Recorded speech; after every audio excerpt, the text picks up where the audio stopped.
Hola, ¿cómo están, vagabunderos? Bienvenidos a una emisión más de su programa favorito, Vagabundeando. Y en esta ocasión estaremos desde las alturas en 3 lugares impresionantes que tiene la Ciudad de México. Así que no se diga más porque el viaje comienza en este momento. A vagar se ha dicho.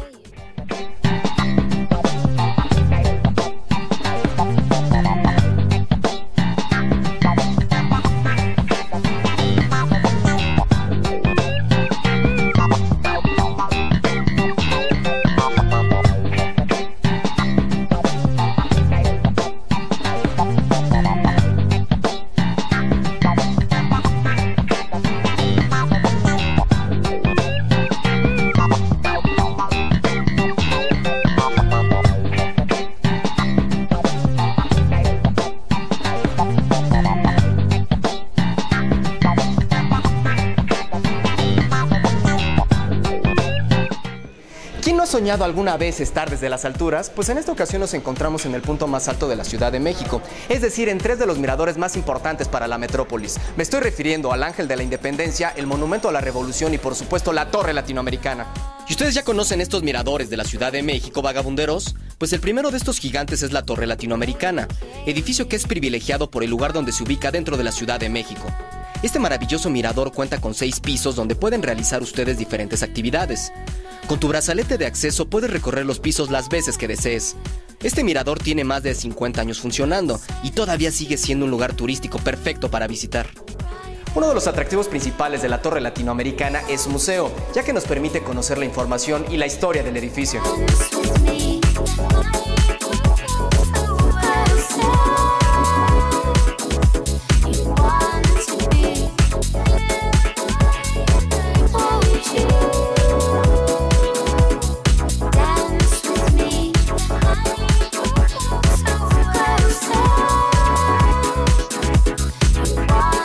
Su exposición fotográfica permanente titulada La ciudad y la torre a través de los siglos muestra las diversas etapas de la construcción de la torre, así como el desarrollo de la Ciudad de México. La historia de este gran lugar comienza con un grupo de connotados profesionales. La construcción comenzó en febrero de 1949 y quedó finalizada en el 56. La tecnología para su construcción original en México fue la primera en su tipo en el mundo y sigue siendo utilizada por los constructores de rascacielos por zonas de alto riesgo sísmico. El peso total del edificio es de 24.000 toneladas y tiene una estructura de acero rígida con un peso de 3.200 toneladas, 138 metros, más de 44 metros de antena, totalizando 182 metros desde la calle. La superficie de este gran edificio es de 27.700 metros cuadrados, de los cuales se utilizan 15.000 metros cuadrados de cristal y 3.200 de lámina canalada de aluminio.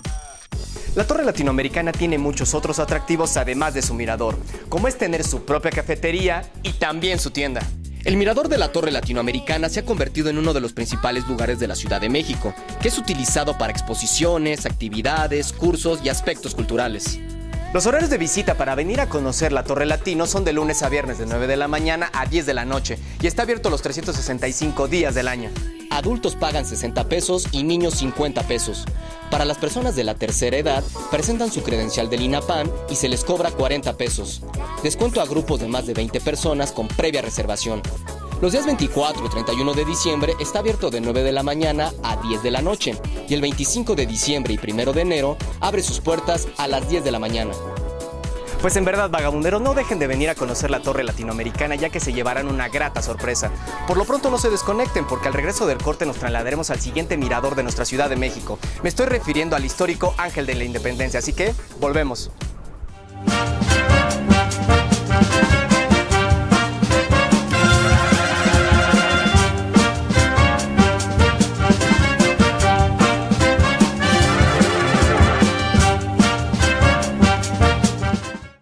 Por más de 100 años, el cine nos ha hecho llorar, reír y emocionarnos con sus mágicas historias. Así que quincenalmente déjense seducir con el desfile de imágenes y colores que Close Up trae para ti. Inspira TV, el canal que te lleva a vivir la magia del séptimo arte.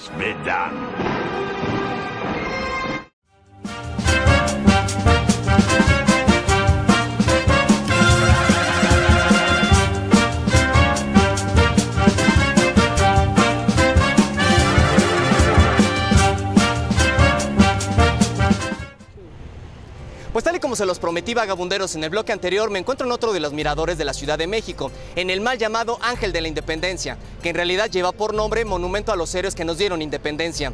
Fue elaborado y construido por el arquitecto Antonio Rivas Mercado y fue inaugurado un 16 de septiembre de 1910.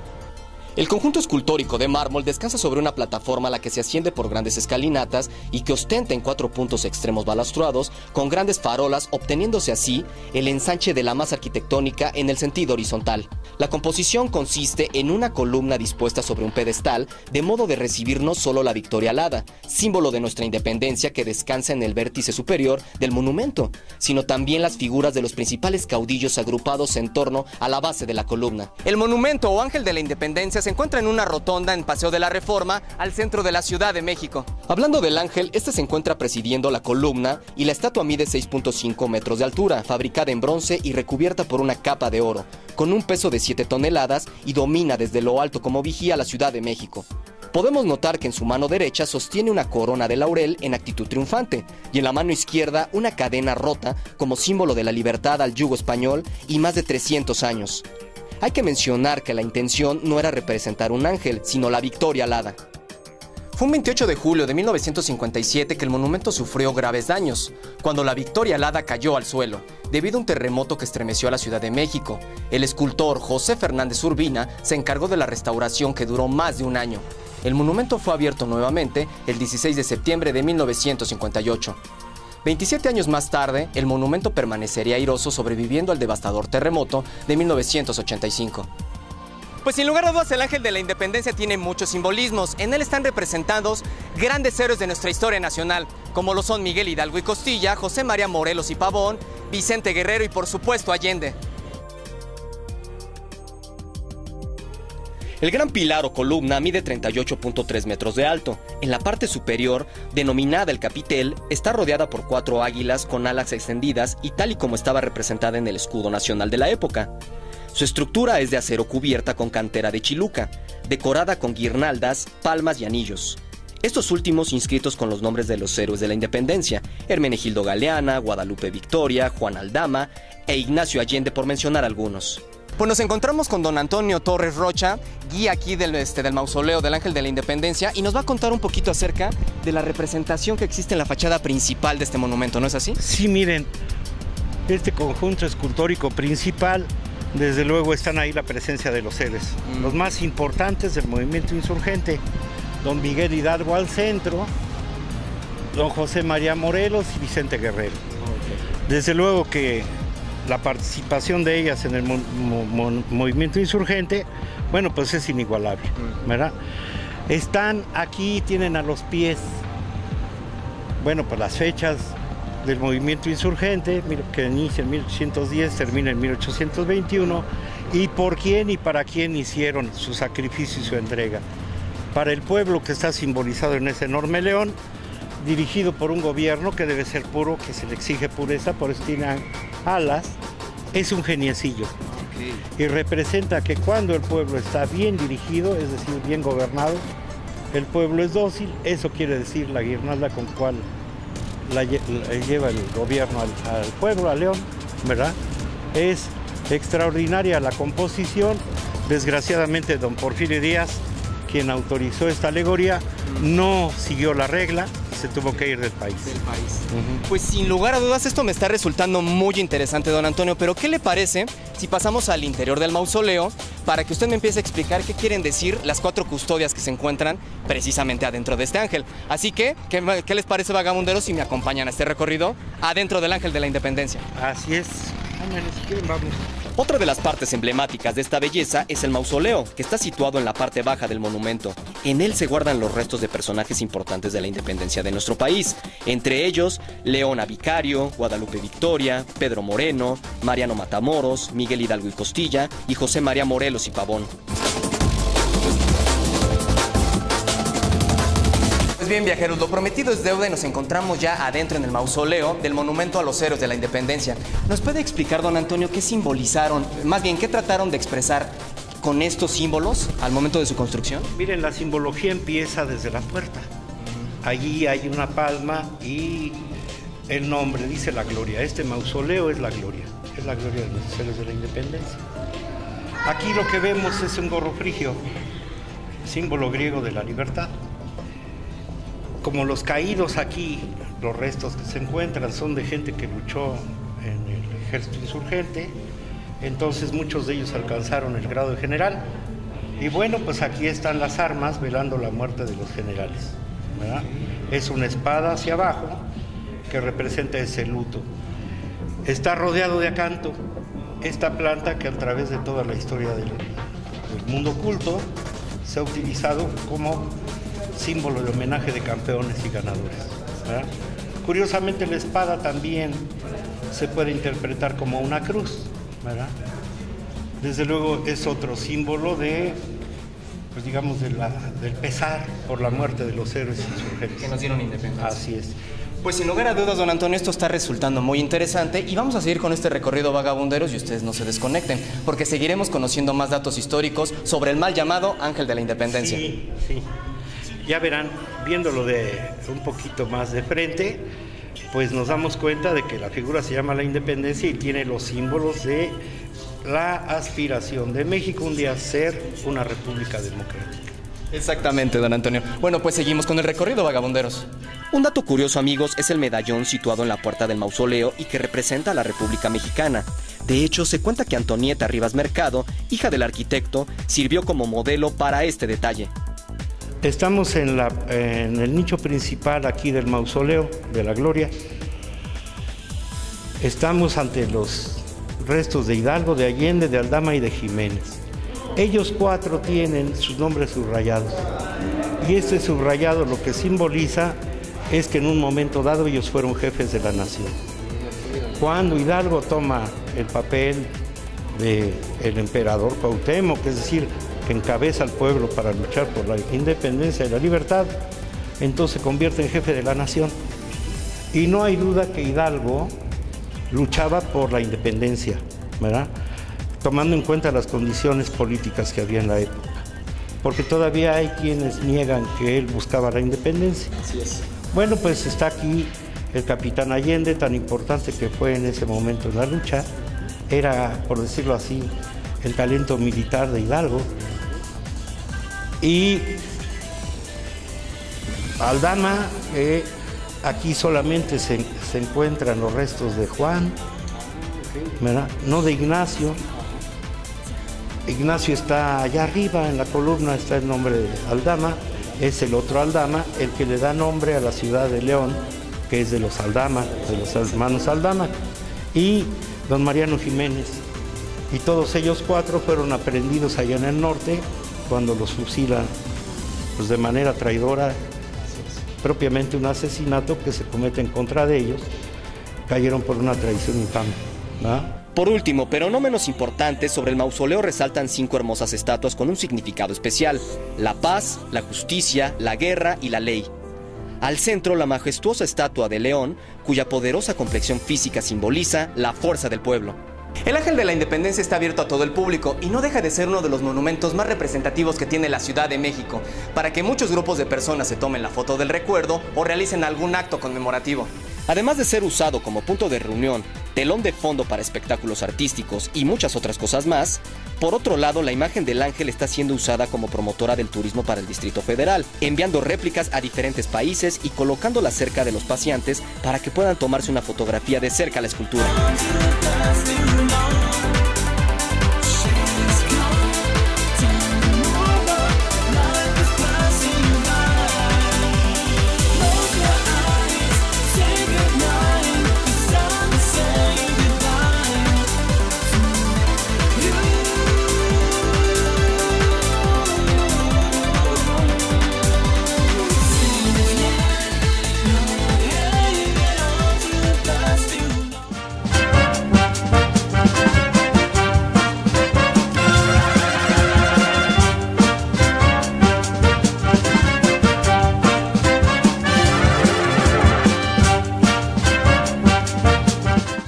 Si eres fanático del séptimo arte y de viajar por los lugares más hermosos de la Ciudad de México, entonces no puedes dejar de visitar nuestra página de internet www.inspiratv.com.mx o mandarnos tus comentarios al correo informacion@inspiratv.com.mx. Inspira TV, la nueva generación en medios de comunicación.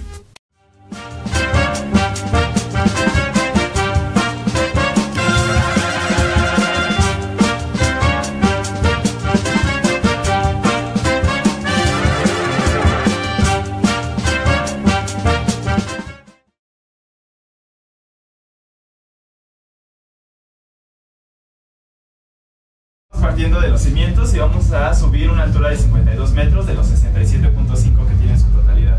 Es una obra del arquitecto mexicano Carlos Obregón Santacilia y se terminó en 1938. La piedra que recubre su estructura metálica es cantera blanca o cantera chiluca extraída del estado de Puebla. En la parte de afuera la van a encontrar como gradas y por conservación no nos podemos recargar, subir en ella o dejar objetos personales. Contamos con tienda, cafetería y telescopios. Para conmemorar el centenario de la independencia en 1910, el presidente Porfirio Díaz convocó un concurso internacional para la realización del proyecto de la sede de las cámaras de diputados y senadores. Un edificio suntuoso que sería uno de los más grandes y lujosos palacios legislativos del mundo, con más de 14,000 metros cuadrados. Fue el reconocido arquitecto francés Émile Bernard quien ganó la realización del proyecto Palacio Legislativo Federal. Sin embargo, con el movimiento revolucionario y el desvío de fondos para combatirlo, hizo que esta obra se quedara sin recursos. La construcción fue suspendida en 1912, dejando abandonada su estructura metálica, que quedó expuesta por 2 décadas. Hay que mencionar que las 4 obras escultóricas que originalmente ornamentarían el Palacio Legislativo hoy en día se encuentran dispersas por la ciudad. Las esculturas que representan a la juventud y la madurez se encuentran en la entrada principal del Palacio de Bellas Artes. El águila que coronaba la cúpula del palacio o monumento la podemos ver en la cúspide del Monumento a la Raza. Y por último, los leones que flanqueaban las escalinatas del palacio fueron trasladados a la entrada principal del bosque de Chapultepec en Reforma. Pues viajeros, estar desde este maravilloso lugar es una experiencia única, ya que nos permite tener una hermosa vista de la bella Ciudad de México. El arquitecto Carlos Obregón rescató la obra inconclusa que tenía un gran valor arquitectónico.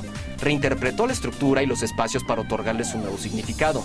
El uso de la plaza como espacio público en torno a la conmemoración de una revolución constante.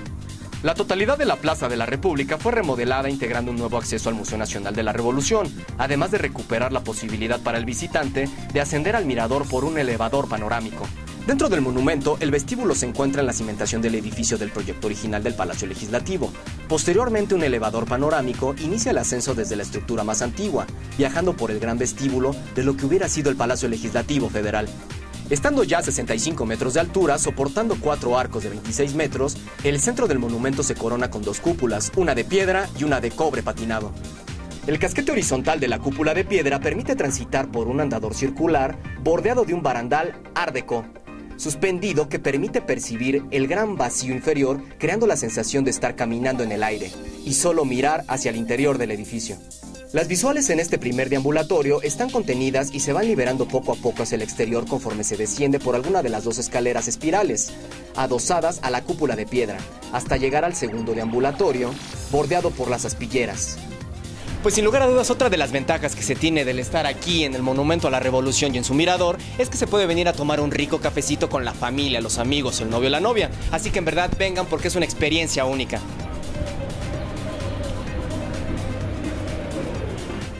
Desde este nivel se desciende finalmente a las terrazas perimetrales exteriores del mirador, que dominan plenamente la vista panorámica de la ciudad. Pues sin lugar a dudas, estar en el elevador panorámico del Monumento a la Revolución Mexicana es una experiencia inigualable que ustedes tienen que venir a conocer.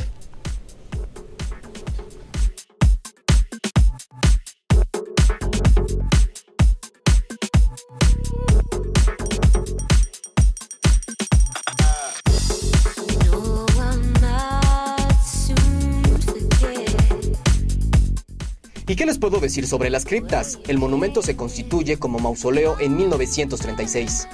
Podemos apreciar figuras importantes representando los ideales revolucionarios, que yacen en las criptas colocadas en la base de los 4 pilares. Los temas de los 4 grupos escultóricos que coronan dichas estructuras del monumento, realizados por el maestro Oliverio Martínez, son la independencia, las leyes de reforma, agrarias y obreras. Entre ellas descansan los restos de Venustiano Carranza, que fueron trasladados aquí en 1942. Francisco I. Madero en 1960, Plutarco Elías Calles en el 69 y Pancho Villa en 1976, además de Lázaro Cárdenas, que yace aquí desde su muerte en 1970. Otro dato que les quiero platicar es que tienen que venir a conocer el Museo Nacional de la Revolución Mexicana, ya que está conformado por varias salas y sobre todo nos permite conocer mucho de la historia de México. Uno de los objetivos principales de este lugar es garantizar la excelencia operativa y promover la riqueza cultural del Monumento de la Revolución Mexicana para todos sus visitantes mediante la mejora continua del recorrido de su visita, exposiciones temporales y eventos especiales. La fuente conmemorativa de la Plaza de la República enciende todos los días de martes a domingo cada 15 minutos en un horario de 6 de la tarde a 10 de la noche. Algo relativamente nuevo enfrente del monumento es la fuente conmemorativa con 100 chorros de agua iluminada de colores festejando los 100 años de la Revolución. Y la iluminación de todo el monumento a la Revolución Mexicana se enciende al atardecer los 365 días del año. Para conmemorar el bicentenario de la Independencia de México y el centenario de la Revolución Mexicana, el gobierno de la ciudad emprendió obras para poder rescatar toda esta hermosa Plaza de la República. Todo esto le da vida al espacio público y maximiza la utilidad de las operaciones para reinvertir las ganancias en recursos humanos y materiales que logren hacer de este lugar un destino turístico y cultural. Pues vagabunderos, ¿qué les pareció este recorrido por los 3 miradores más importantes que tenemos en la Ciudad de México? Sin lugar a dudas una experiencia única, ¿no es así? Desafortunadamente este programa ha llegado a su fin. Ustedes no olviden seguirnos todos los lunes a través de www.inspiratv.com.mx y dejarnos sugerencias y comentarios en el correo informacion@inspiratv.com.mx. Yo soy Juan Carlos de la Mora, así que hasta la próxima.